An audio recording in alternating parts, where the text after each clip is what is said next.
વાવાઝોડાને લઈને સોમનાથ ચોપાટી બંધ કરવામાં આવી છે। આ ચોપાટી પર પોલીસ દ્વારા બેરિકેડ લગાવી દેવાયા છે। વેરાવળ બંદર પર 3 નંબરનું ભયજનક સિગ્નલ પણ યથાવત રખાયું છે અને માછીમારોને દરિયો નહીં ખેડવાની પણ ચેતવણી આપવામાં આવી છે, કારણ કે આ વાવાઝોડાની સંભવિત અસરને કારણે આજનો દિવસ અહીંયા પોલીસ પહેરો પણ રહેશે। માછીમારોને દરિયો નહીં ખેડવાની પણ ચેતવણી અપાઈ છે। બંદર પર 3 નંબરનું ભયજનક સિગ્નલ પણ યથાવત રાખવામાં આવ્યું છે। તો ચોપાટી પર પોલીસ બેરિકેડ લગાવવામાં આવ્યા છે, કારણ કે આ વાવાઝોડું શક્તિ વાવાઝોડાની જે ભયાનક અસરો હતી એ 24 કલાકમાં નબળી પડશે, પરંતુ તેનાથી પવન જે છે એના કારણે કદાચ દરિયાકાંઠાના જે વિસ્તારો છે તેમાં દરિયાના પાણી જે છે નજીક આવી શકે છે। વધુ માહિતી મેળવીએ ગીર સોમનાથથી સંવાદદાતા દિનેશ સોલંકી મારી સાથે જોડાયા છે। દિનેશ, હાલ શક્તિ વાવાઝોડાને લઈને ગીર સોમનાથ જિલ્લાના વાતાવરણમાં શું ફેરફાર છે અને વહીવટી તંત્ર કેટલું સજ્જ, કેટલું એલર્ટ છે?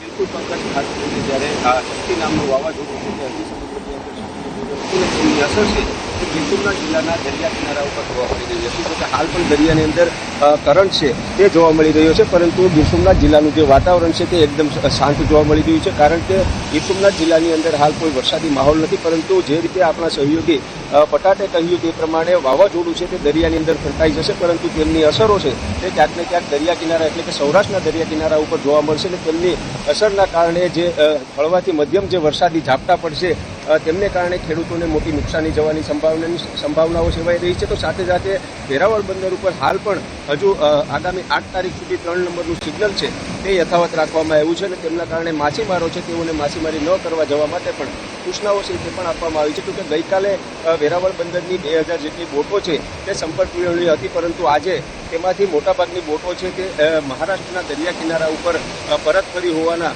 સમાચાર છે, માહિતી છે તે પણ પ્રાપ્ત થઈ રહી છે। એટલે કહી શકાય કે વાવાઝોડું છે તે દરિયાની અંદર દૂર ફંટાઈ જશે, પરંતુ તેમની અસરો છે તે દરિયા કિનારાના જે ખેડૂતો છે તેમના ઉપર વર્તાઈ શકે છે। અને હવે જ્યારે ખેડૂતોના મહામૂલી પાકો છે તે તૈયાર થઈ ચૂક્યા છે, ખેડૂતો હવે રાહ જોઈને બેઠા છે કે ક્યારે વાતાવરણ સ્વચ્છ થાય અને તેમના જે પાકો છે તે તેમને લણણી કરે। જોકે આ પ્રકારના વાવાઝોડાની અસરને કારણે તેઓના જે પાક છે એટલી મોટી અસર થઈ શકે છે।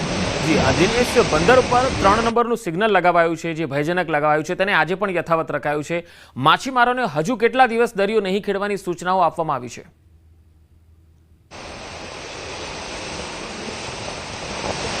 જી બિલકુલ પંકજ, માછીમારોને હજુ આગામી 8 તારીખ સુધી દરિયો ન ખેડવા માટે સૂચનાઓ આપવામાં આવી છે, કારણ કે દરિયાની અંદર જે રેલમાર્ગ ફૂલ પ્રેશર છે અને તેને કારણે જે દરિયાની અંદર ભારે પવન છે, ઊંચા મોજાઓ છે।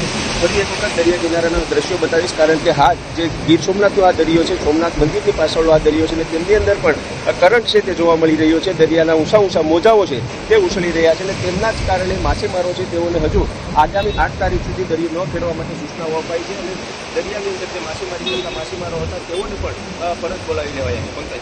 દિનેશ, જિલ્લાની જો વાત કરીએ તો આ શક્તિ વાવાઝોડાને લઈને ગઈકાલે દિવસભર કેવો માહોલ રહ્યો હતો વાતાવરણનો, અને આજે સવારે જ્યારે સ્વચ્છ છે વાતાવરણ, એકદમ ખુશનુમા વાતાવરણ જે દેખાઈ રહ્યું છે, તો આજના દિવસમાં વાતાવરણમાં કોઈ ચેન્જીસ, કોઈ ફેરફાર વહીવટી તંત્ર તરફથી કોઈ સૂચના અપાઈ છે તેને લઈને?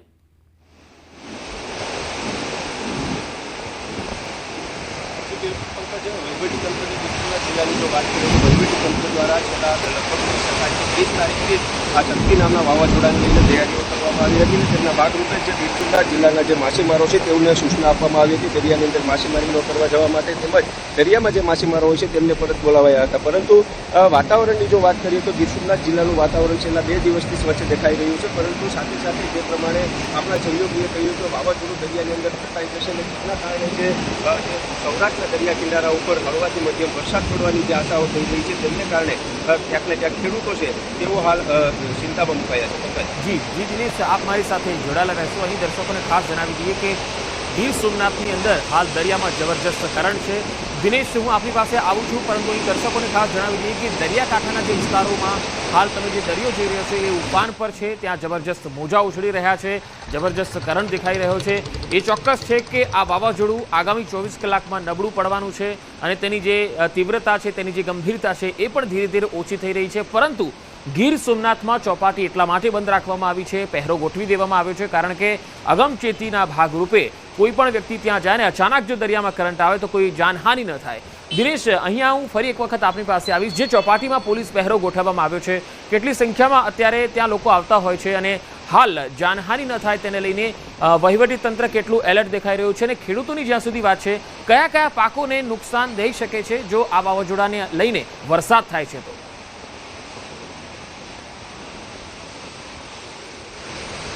જી બિલકુલ પંકજ, ખાસ કરીને ચોપાટીની જો વાત કરવામાં આવે તો ચોપાટી પર આમ પણ સામાન્ય દિવસોમાં પણ જે પ્રવાસીઓ હોય છે તેમને નાહવા ઉપર પ્રતિબંધ રાખવામાં આવતો, પણ વાવાઝોડું સક્રિય થયું હતું ને ત્યારબાદ ક્યાંક ને ક્યાંક પ્રવાસીઓ છે તે દરિયા કિનારે ફરવા માટે જતા હોય છે અને તે ફરવા માટે જાય અને તે દરમિયાન જો અચાનક મોજું અથવા તો દરિયામાં ભારે કરંટ હોય અને કોઈ પ્રવાસીઓને જાનહાનિનું નુકસાન થાય તેમના ભાગરૂપે ગીર સોમનાથ જિલ્લા પ્રશાસન તંત્ર દ્વારા ત્યાં બેરીકેડ લગાવવામાં આવ્યા છે. પોલીસનો